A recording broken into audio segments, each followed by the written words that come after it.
Hi there. I'm coming to you this morning, like I do every week, to talk to you about my latest writing. My latest writing was called 10 Steps to Self-Love. And I wrote it because for the last 6 years, I have picked a word to be what I live my life by that year. And I have enjoyed that. I've done a lot of interesting words: joy, intention. If you read the blog, you'll hear the rest of them. And some of them I have links to the blog I wrote about that word. So I invite you to do that. If you haven't read what we're talking about today, 10 Steps to Self-Love, the link is above or maybe below this video. It's attached to this video, so you will see it and be able to follow that back and read the full blog. It's a long one this week, and so it's maybe more than we can get in too much depth about during this Facebook Live. But I wrote it because I did something just a little bit different. Instead of thinking of one word that I wanted to live my life by, I decided to call it this year a theme. The theme of my year this year is self-love. Now, it was interesting to me because I kind of think of myself as the happiness lady. I teach people how to love their life no matter what's going on. I talk a lot about self-care, but self-love is a little bit different. And I wanted it to be my theme for the year. I wanted to concentrate on that for me this year and invite you all to come up with your word or your theme or your guiding principle, whatever you want to call it, that you will live by this year for yourself.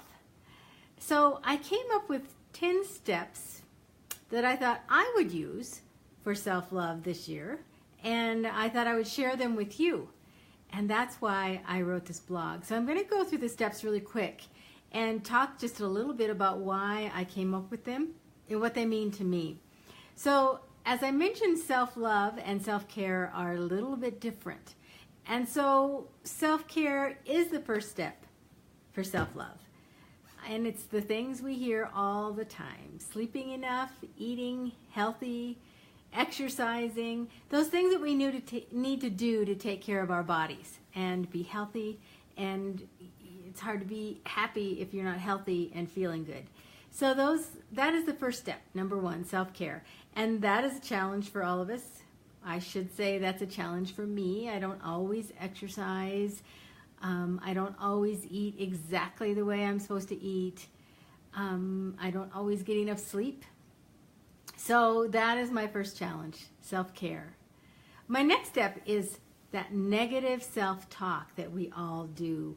We all have that inner critic that's always complaining about what we do and what we've done wrong, and, oh, why did we say that, or why didn't we say that, or are we just a good enough person? That negative self-talk that we do all the time in our head. We would never talk to other people the way we talk to ourselves in our mind. And so that is step 2 for my 10 steps to self-love, is to curtail that negative self-talk and talk kindly to myself. Talk as loving to myself as I do to other people. So that's my second step, my second challenge for this year, for loving myself. The third one is to stop judging and forgive. And I think this is another hard one. All of these are hard. Another hard one because not only in that negative self-talk are we judging ourselves, but we constantly compare ourselves and judge other people. Other people are not ours to judge. Their life is not ours to judge. They have their own path. They're walking their own steps. They're living their own life. It is not our life. It's not our path. And so for us to judge them and how they are living their life, it's not our place to judge. It's a hard one because we judge from the littlest things to the big things. We think people aren't doing exactly what we want them to do, when we want them to do it, and how we want them to do it. So we judge them. Not ours to judge. And forgiving is huge. Forgiving someone for something they have done. Again, maybe you just didn't think they should have done it that way. They aren't living the way you wanted them to, and so somehow the ramification of that affected you. And it's hard to forgive that. Sometimes it's something that we have done ourselves and we cannot forgive ourselves. Forgiving is a huge thing. Again, a challenge for me. I consider myself a loving, caring, compassionate person, but there are a few things in my life that I struggle with forgiving. And I work on it all the time. But sometimes for me, I have to put those couple people or a couple circumstances in a box and put it away, because I don't know if I will ever fully be able to forgive 100%. So I forgive to the extent that I can, and then I put the rest away so that it's not something I live with on a daily basis. So judging and forgiving others and ourselves, huge. Step 4 is believing that we are good enough. I write a lot about this. In fact, this is my, this is going to come out backwards. I am good enough. It has my website on it. I pass these out every time I speak. I wear them most of the time when I leave the house, and I wear them not for me, well, some for me, but I wear them to give away. So I will be in a restaurant or anywhere, and I will give them to the wait person or people that I see, or someone that I think is doing a great job, or someone I think that maybe needs to hear that they are good enough. My belief is just because we made it through the birthing process, which is against all odds, that we are good enough to be here just because we made it. We're here for a reason. We're here for a purpose, and that's a whole nother conversation. But until we believe with all of our heart and mind that we are good enough to be here, that's going to cause us problems.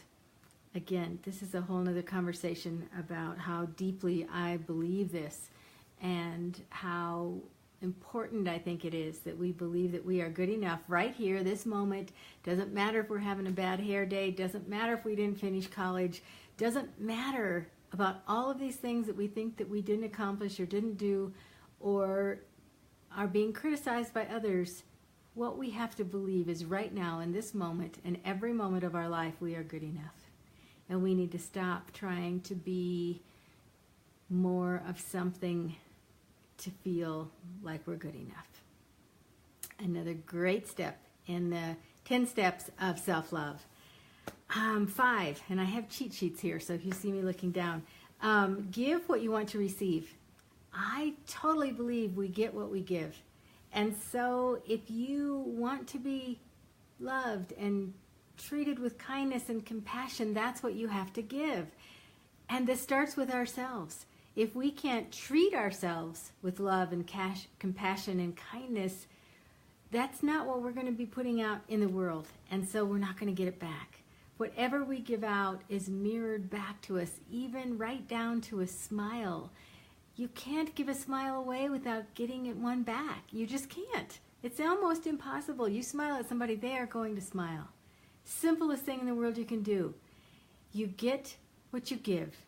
And so practice that for self-love, giving yourself what you want to get, giving yourself love and kindness. Try something new. You know this thing, when was the last time you did something for the first time? Try something new. It's exciting. It's great for our brains.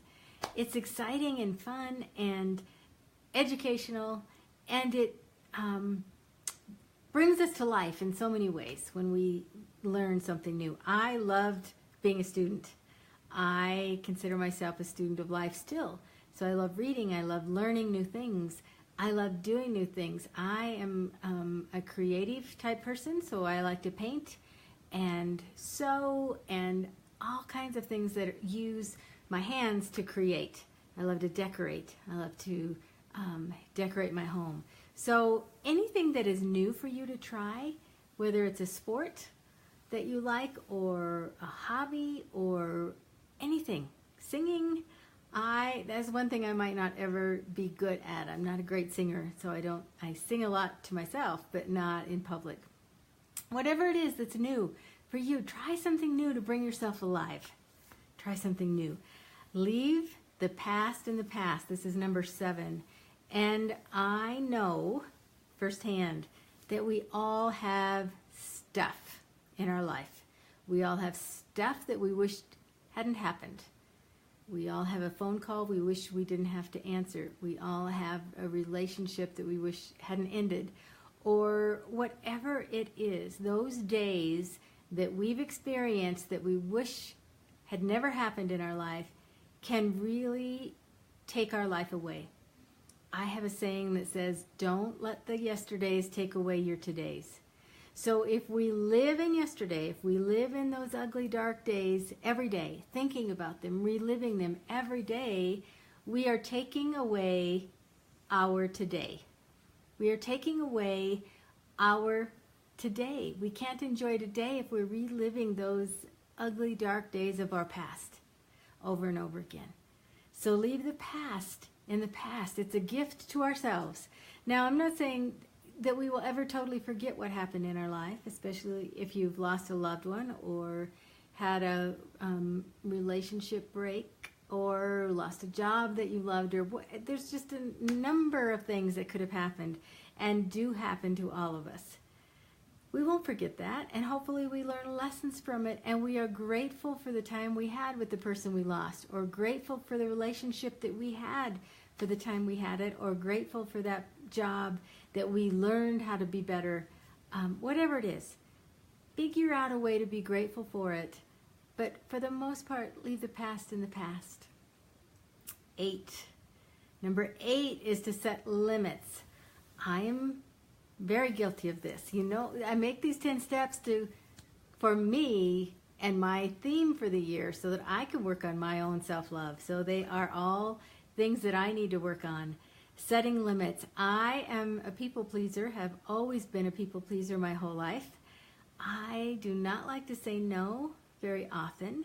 If there's any way possible that I can be of service, be of help, help someone out, if they ask me, I have a hard time saying no.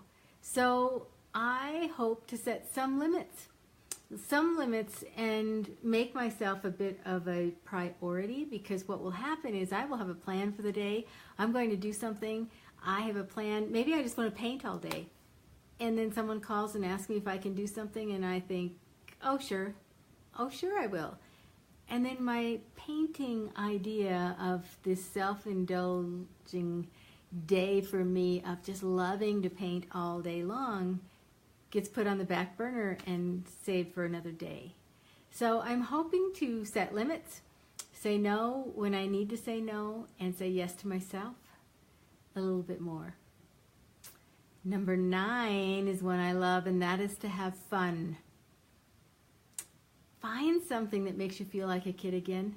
Have fun and laugh. Laughter is so huge. I think we get so tied up in our day-to-day duties and taking care of everybody and everything that we need to take care of and all the responsibilities in our life that we forget to have fun. And if you're rushing all week for your job, and then on the weekend you just crash, you're so tired, you're too tired to even have fun. Figuring out a way to have fun and bring back that spirit of when you were a child, of being so exciting and having fun and giggling and laughing, whatever it is, hanging out with your friends or your family, or one of the things in the picture that I put was me making a snow angel. I love to be out in the snow. I love to play in the snow. I am not a fan of being cold. It's funny, dynamic. I'm not a fan of being cold, but I love to go outside and play in the snow. And so that's why me making a snow angel, it was a beautiful day when I made that snow angel, and I still, when I smile when I see that picture, because it was so much fun. Figure out a way to add fun and laughter into your life. It's a gift to yourself. It's loving yourself. The last one, step number 10 that I put, was be patient in the process and let go of perfection. We are not going to just wake up tomorrow morning so over the top in love with ourselves. It's not going to work that way. Some people may even have to learn how to like themselves first. Some people have this real anger towards themselves and unhappiness towards themselves. And baby steps. Start with liking before you can love yourself. So be patient. And I'm not going to set these limits and be able to say no to people just overnight. I'm not going to be able to eat right every day and exercise every day and sleep more at night starting tomorrow and have it every day for the rest of the year. It's baby steps. And it's being patient with ourselves in the process and not judging and not beating ourselves up for making mistakes and forgiving ourselves when we do. So being patient in the process, learning how to enjoy the process. Enjoy the process of becoming someone who loves themselves. Enjoy the process of making progress. And let go of perfection. I am guilty of this. I expect perfection, not so much from other people. I expect perfection from myself. I want to be the best mom, the best sister, the best daughter, the best wife, the best speaker, the best writer, the best person who can teach others how to be happy and love their life. I want to be the best. When I make a mistake or someone criticizes me, or I get a negative comment about one of my blogs, I take it to heart and I expect perfection out of myself, and I want to make it right if I've caused anyone pain. So the last step, being patient with yourself and letting go of perfection, is a hard one. What I want you to know is self-love is not selfish. It is not selfish to take care of yourself and practice self-care. It's not selfish to take care of yourself and love yourself. It is not vanity. It is, in my opinion, a necessity. Because I truly believe if we cannot love ourselves, we will never be loved by anyone else. If we cannot fully love ourselves, we will never fully love someone else. I truly believe that. So if you want happiness, if you want love, if you want a loving relationship, if you want kindness and joy and happiness and peace in your life, you have to feel kindness and joy and happiness and peace towards yourself. You have to learn to love yourself. This is why I wrote my latest writing, 10 Steps to Self-Love. I would love to hear from you. I would love to hear if you pick a word or a theme or an intention for your year. I would love to hear what it is and why you chose that. I would love to hear how you feel about loving yourself. And maybe you have some tips that you could share with me. I will again post a link with this video. If you weren't live here to watch this, I always respond to any comments made later after it's posted. And I wish you the grandest of weeks. I wish you great success in loving yourself. And I wish you the best word or theme or intention that you can think of. It will be perfect, whatever one you pick for yourself. I'm Penny Hunt. Thanks for watching.